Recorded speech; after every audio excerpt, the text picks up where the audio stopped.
¿No? Sí, mitad de semana. El pupito, como dice Anita. Bueno, vamos a hablar de un tema que tiene que ver con la actualidad, siempre, porque hablamos de familia, hablamos de lo que tiene que ver con las obligaciones de los padres en un ámbito familiar, y por eso que lo tenemos en el estudio hoy de visita al doctor César Lera, abogado familiar. ¿Cómo va, César? Buen día. Hola, ¿qué tal? Buenos días a Bienvenido. todos, chicos, ¿cómo están? Muy buenos días a todos los que nos están escuchando. Y bueno, en primer lugar, muchas gracias por la invitación, que se lo digo ahora en público. Muy contento de estar acá con ustedes y bueno, que me hayan invitado. Bien. En el último tiempo se habla mucho acerca de la durabilidad de los vínculos, las relaciones, ¿no? de pareja, y por ende tenemos que hablar en muchos casos de la familia, de los hijos, y bueno, familias ensambladas, familias que se separan, o parejas que se separan, y es un tema que lo tenemos todo el tiempo. Pero en este último tiempo han existido más consultas sobre el tema de cuota alimentaria, qué se tiene que hacer, qué le corresponde a cada uno de los cónyuges. ¿Ha crecido la consulta? Sí, mira, en mi caso particular te diría que se han duplicado el tema de las consultas por alimentos. Siempre hay, primero hay que decir la verdad, por lo general la madre es la que se queda a cargo de los hijos.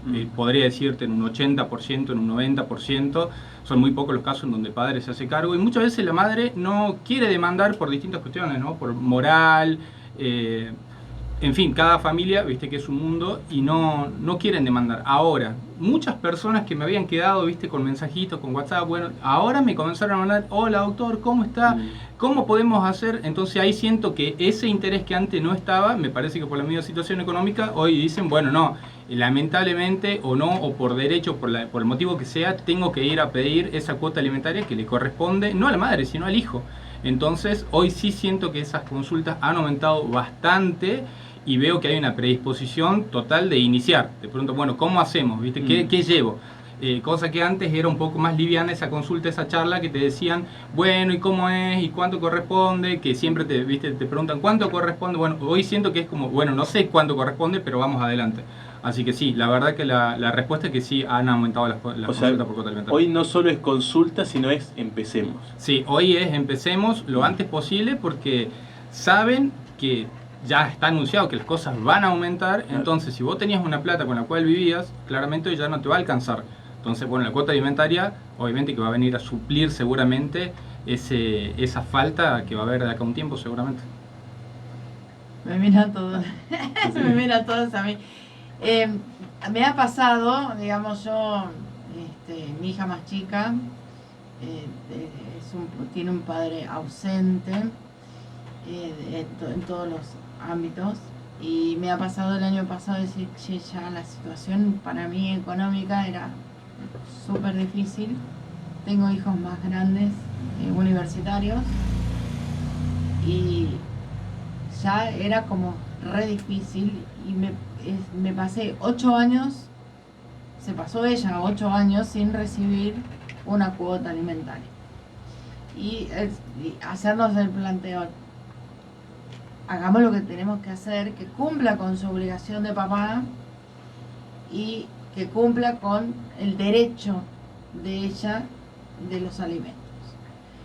Ahora, por ejemplo, las presentaciones se hicieron octubre del año pasado. Se pasaron 6 meses hasta que vino la jueza y reguló lo mínimo. Porque las chicanas, esa es la parte que yo no entiendo.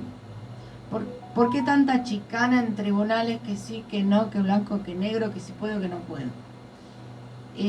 Los plazos, la dilatación de los plazos. Yo en algún momento me planteé, ¿dónde están los derechos de los niños? Porque, ¿por qué tuvieron que pasar 6 meses? Ponele que yo no hubiera podido con los alimentos de ella. ¿Por qué 6 meses para que el padre se haga cargo? O sea, el tema del trámite, el tema también, porque vos no podés entender que el papá no se ocupe y que tengas que agarrar y arrinconarlo en tribunales para que se haga cargo de su responsabilidad. Tal cual, bueno, con respecto a los procesos de familia, el mismo código manda de que son procesos sumarísimos, o sea, son los procesos más rápidos. Desconozco, digamos, bien el trámite, en tu caso particular, que me estamos hablando, pero por lo general las cuotas alimentarias, al menos en los casos que yo por lo general tengo, cuando un padre, acá hay que siempre, es lo que pregunto yo, si el padre trabaja o no en blanco, si los abuelos trabajan o no en blanco, son jubilados. De eso es primordial del tiempo en que va a salir lo que es la plata, más allá del trámite, la sentencia, porque vos puedes tener una sentencia hermosa colgada, pero si no viste plata no sirve de nada, sobre todo en una cuota alimentaria, que muchas veces pasa, viste, cuando el padre trabaja en negro, como se dice, o no registrado. Cuando el padre trabaja en blanco es muy fácil. Yo, por lo general, nunca los abogados por ética tenemos que decir, bueno, mira, sí ganamos un caso o va a salir en tanto tiempo. Pero hay ciertos casos en donde ya por una cuestión judicial salen sí o sí, como el telebingo, ¿viste? O sea, sale sí o sí.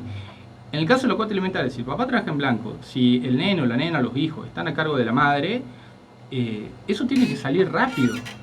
Porque el embargo o la retención sobre los haberes es rápido. Yo te diría que en 2-3 meses eso tiene que estar ya embargado. No terminado el juicio, que es otra cosa, hasta llegar a la sentencia. Pero el embargo provisorio de la cuota alimentaria tiene que salir en 3 meses. Ahora, cuando el papá trabaja en negro, no está registrado, ahí viene el problema, porque no tenés de dónde embargar. Entonces, el juez puede mandar o podés ir a una audiencia en donde te dicen, por lo general ahora, por ejemplo, que lo que se estila cuando se trabaja en empleo no registrado, el 20% del salario mínimo vital y móvil. Y se va actualizando solo como sube el salario mínimo vital y móvil.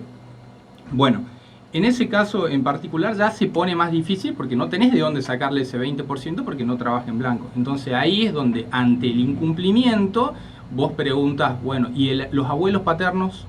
¿Qué pasa? ¿Están trabajando o son jubilados? ¿Están trabajando, son jubilados? Bueno, no cumplió el papá, se va contra los abuelos. ¿Por qué? Porque el mismo Código Civil y Comercial obliga a los parientes ascendientes a dar ese cumplimiento en el caso de que su propio hijo no esté cumpliendo, porque hay un deber de solidaridad familiar. O sea, lamentablemente es así, viste, que muchas veces está esa cuestión de moral, che, pero lo de embargo no, a los abuelos, mirá que se la jubilación. ¿Entran los tíos también ahí? Bueno, esto es como una cadena. Primero se va contra los abuelos. Si los abuelos no tienen nada, podríamos pensar en los tíos. Y así una cadena, prácticamente te diría que los tíos, hay muy poquitos casos en Argentina porque por lo general se llega hasta los abuelos. Claro. Y porque ahí tenemos que ver si el tío trabaja en blanco también. Pero bueno, ahí ya se pone un poquito más engorroso, ¿no? Es como los hijos de tu pareja, que también está regulado en el código, que son los, entre paréntesis, hijastros, le llamemos para que se entienda rápido, que también en algunos casos, hace poco en Córdoba, se estableció una cuota alimentaria a favor del hijastro de una persona que ya se había separado de su pareja. Es decir, ¿viste? Hay distintos casos, hay que ver el caso particular, pero por lo general, si el papá trabaja en blanco, en 2 meses, al menos el embargo provisorio tiene que salir. Sí o sí. Con esta cuestión, ¿no? Recién mencionaste ¿cómo era? Al sueldo... Al salario mínimo. Al salario mínimo, vital y móvil. Si una persona registra que es, por ejemplo, un empresario, ¿es de acuerdo a su sueldo o el que rige a nivel nacional? Claro, ¿ves? Ahí ya va mutando, digamos, el cálculo. En el caso que si hagamos de cuenta un empresario que sea responsable inscripto, bueno, ya no se va a ir el salario mínimo vital y móvil porque él declara en AFIP cierto monto de plata que factura por año. Hagamos de cuenta que sos un A, un B, un C, un responsable inscripto, bueno, facturará 10 millones. Si él dice que factura 10 millones, y bueno, el 20% de 10 millones, y bueno, será el 20% de 10 millones. Eso ya en los casos ahí donde viene lo que me preguntaba hace rato, el tema de los plazos. Bueno, ahí ya cuando se abre a prueba lo que se dice, ya cuando trabaja en blanco es facilísimo. Ahora, cuando ya ahí es un empresario, otro tipo de cuestiones, ya hay que pedir información a AFIP, por ejemplo, y bueno, eso demora, porque hasta que uno envía y hasta que AFIP responde, y vas viendo a ver cuánto gana esa persona, porque hay muchos casos, no sé si será una generalidad o no, pero por ejemplo me dicen, mira, mi pareja tiene, por ejemplo, un taller mecánico. Claro, bueno, podemos decir que un taller mecánico debe facturar, digamos, seguramente más que un trabajador en blanco, un empleado de comercio, por ejemplo. Por lo menos yo lo entiendo así, digamos, es como una mini empresa, y bueno, ahí ¿cómo haces? Digamos, bueno, hay que ir a FIP y ver cuánto factura, cuánto está declarando, y bueno, y de acuerdo a lo que declara, ahí se fija un 20% de lo que declara, que podemos ser un monto fijo, por ejemplo. ¿Cuánto tiempo para atrás vos te fijas cuánto gana? Porque yo conozco muchos que han renunciado a sus trabajos para no pasar la cuota alimentaria, ¿no? Sí, Sí, sí, totalmente. Y también acomodar números y papeles y cosas. ¿Cuánto tiempo para atrás vos podés pedir un informe a AFIP para ver la facturación de ese comercio? Mira, ahí, hablando ya en casos particulares, ahí hay un gris, digamos, porque vos cuando pedís la cuota alimentaria, por ejemplo, al juez habría que demostrarle que vos renunciaste a causa de la cuota alimentaria y que seguís cobrando lo mismo, lo cual en términos prácticos es bastante difícil, más allá de que uno tenga la certeza, ¿viste? Es como el no tengo prueba, pero no tengo duda. Bueno, es difícil comprobarlo para atrás a ver si renunció porque la cuota alimentaria, por lo general lo que se establece es desde el punto de inicio de la demanda para adelante. De ahí está trabajando, no está trabajando o qué venía declarando, digamos. Irse para atrás y decir, esta persona renunció, que puede ser en algunos casos, digamos, cuando es muy visible eso, por ejemplo, que venga renunciando hace 6 trabajos seguidos, por ejemplo, en un lapso de 6 años renunció a 6 trabajos para justamente tratar de ver, de obviar la cuota alimentaria. Bueno, ya ahí se podría ver, pero en el caso particular se complica más. Por lo general, desde el punto de inicio, desde ahí, ¿qué es lo que tiene? Para adelante, digamos. Si hubo alguna simulación, algún fraude con su patrimonio para sacarlo antes, bueno, por eso es que yo siempre digo, mira, más allá de que el papá trabaje en negro o no registrado, igualmente inicia la cuota alimentaria. ¿Sabes por qué? Y esto también es importante, que a partir de ahí se comienza a devengar la deuda, porque viste que te dicen, y todo lo que yo no reclamé antes, y bueno, justamente la ley más o menos sobreentiende que venía cumpliendo, por eso es que no reclamaste. Entonces siempre es importante reclamar, porque a partir de ahí el papá no pagaba en cuentas que le fijaron 10.000 pesos de cuota, bueno, no pagó, viste, hace 6 años que no me paga. Bueno, cuando ese papá esté en una buena situación económica, bueno, vos vas a poder ejecutar toda esa deuda que te debe. De hecho, a mí me han llegado varios casos en donde se están ejecutando deudas. Si llega el papá y me dice, che, me llegó esta notificación con esta deuda. Uy, pero vos pagaste la cuota alimentaria, ¿la depositaste? No. Bueno. En el caso de que la pareja termine en buenos términos y deciden desde un principio comenzar, ¿no?, a hacer en este caso el papá decide comenzar a pasar la cuota alimentaria. Me acuerdo que en el caso de Cintia Fernández, Matías de Federico, sí, en muchas ocasiones se hablaba del tema de mantener el estatus de vida que tenían, ¿no? O sea, que el papá tiene que mantener, así como él vive o como vivían como familia, los hijos debían mantener ese estatus, ¿no?, de vida. ¿Esto es así? ¿Se tiene que cumplir esto? Sí, claro. Cuando los padres se separan, lo que la ley ve, el código, digamos, trata de distinguir es que no haya un desequilibrio entre el estado del papá y el estado de la mamá, sobre todo cuando justamente vive con la mamá. En este caso, por ejemplo, que es muy gráfico, el de esta chica, ¿qué pasa? El papá puede ser recontra multimillonario porque es un jugador y tiene mucha plata. Entonces, si el chico cuando va a la casa de su papá tiene todo lujos y todas cosas excéntricas porque es millonario, claro, y después vuelve a la casa de la mamá en donde es una trabajadora, por ejemplo, común y corriente, como esta chica que trabaja en la tele, puede tener su sueldo, pero no vas a comparar el claro, estilo de vida de uno con el otro. Bueno, ahí es donde la ley dice, no, aquel papá no solamente tiene que pasar, sino que él debe garantizar el mismo estilo en ambos lugares. Por eso es que en estos casos de famosos en donde en donde el padre o la madre también puede ser tiene un estilo de vida muy distinto al otro, bueno, el otro le tiene que poner. Por eso es que vemos esas cuotas claro, alimentarias a veces exuberantes, que el otro día pasó con Robert De Niro en Estados Unidos, que no sí, es la misma ley argentina, pero le habían fijado como $33.000 de cuota alimentaria más el pago de la universidad privada, no sé, Harvard. Bueno, ahí ves que es totalmente distinto. ¿Por qué? Porque bueno, tiene que mantener ese mismo estilo de vida. No puede ir a la casa de Robert De Niro con los lujos y volver a la casa y comer arroz con fideo. O sea que el papá futuro, si en un momento por alguna razón se molesta con su expareja, no puede reducir y decir, no, bueno, que empiecen a ir a colegios públicos porque no le van con la cuota del colegio privado, se tiene que mantener aunque el vínculo se haya quebrado, digamos, en el camino. Tal cual, debe mantenerlo obligatoriamente, primero porque lo que se tiene en cuenta es que la cuota alimentaria no es para la mamá, es para los hijos. Entonces debe mantenerse. Si ya los chicos venían en un colegio privado y no hay motivo de él, de por ejemplo sacarlo y ponerlo en un público, no puede. O sea, salvo que él diga, mira, yo me lesioné, gasté toda mi plata en un tratamiento y ahora quedé totalmente en condiciones iguales que la mamá. O sea, no tengo un peso. Bueno, ahí sí, obviamente que no vas a poder obligarlo a que lo mande un privado con todos los lujos, porque bueno, ya no tiene, efectivamente ya no tiene. Entonces acá surgen todas esas cuestiones que volvemos hace rato el tema de los plazos, que en esos casos, viste que no sé, esta chica viene peleando con la cuota alimentaria, creo que hace como 3 años que viene con el problema que no le quieren pagar, que sí le quieren pagar, ¿por qué? Y que él ha hecho el reclamo de que hoy está quizás en una etapa más pasiva de su trabajo, Claro. entonces él le ha pedido de que las hijas que tienen un estándar de vida, incluso viven en un country, que se pasen a vivir un barrio común y corriente, o sea, ha hecho esos pedidos formales en la Claro, justicia. que en ese caso, por ejemplo, de ser así, sí correspondería. Hay que ver, vos viste que hay gente famosa, jugadores de fútbol, hemos conocido un montón de casos, que se queman la plata, y sí, efectivamente puede ser de que ahora estén en una situación, y hay otros que saben invertirla muy bien, y probablemente tengan más plata desde cuando eran jugadores. Bueno, ahí es donde se viene la prueba y ese tipo de cuestiones. Yo te quería consultar con esto, ¿no?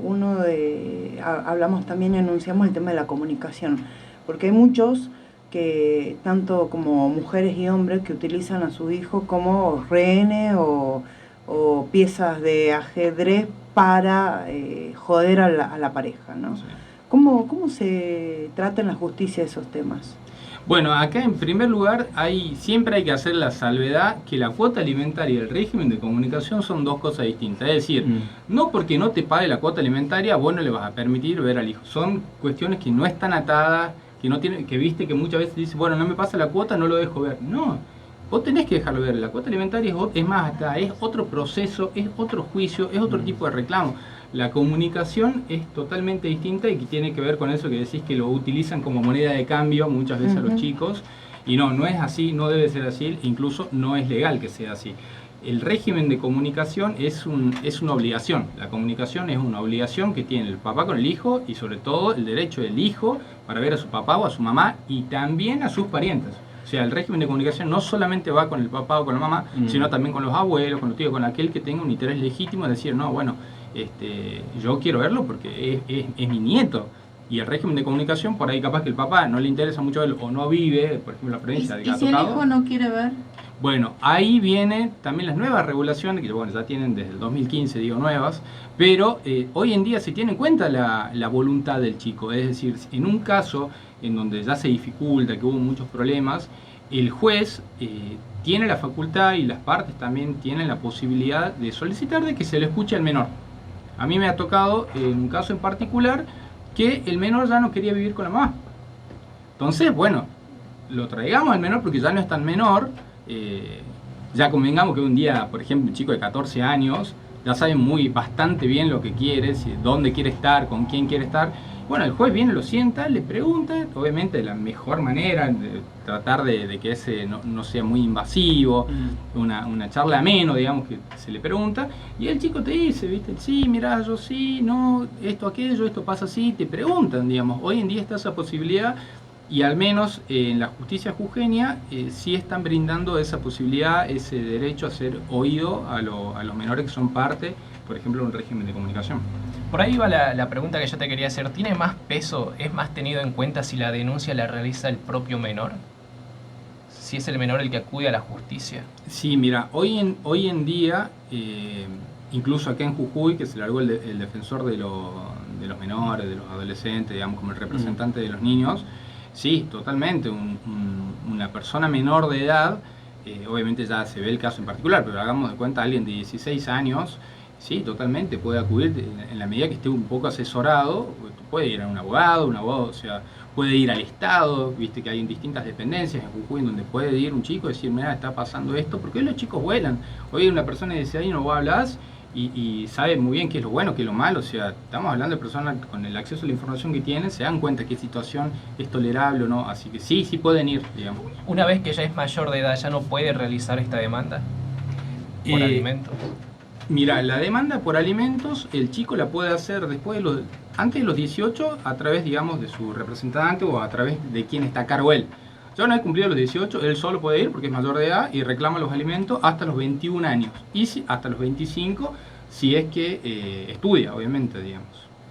Bien. Pero sí puede ir directamente. ¿No? Sí. Bueno. 1000 preguntas. Sí, muchas. Mil Tienes que preguntas. volver. No, y aparte porque imaginamos que así como hay tipos de familias, habrán casos, ¿no? De todo tipo, y a mí me quedó esto o por lo menos me sigue haciendo ruido esto que planteaba Mara al principio, ¿no? Si bien debería ser algo que naturalmente saliera, ¿no? Uno como papá o como mamá, velar por los intereses, pero bueno, lamentablemente muchas veces escuchamos en estos casos cómo se refieren a la otra parte como la persona que va a recibir, ¿no? Como que está recibiendo casi un sueldo, un beneficio, cuando en realidad le corresponde al hijo o a la hija en este caso tener un poquito de presencia, ¿no? Aunque sea económica. Tal cual, hay que decir que es una obligación que cumpla con la cuota alimentaria. Es una obligación y está legalmente obligado, atado, como quiera verlo él, pero tiene que pagar.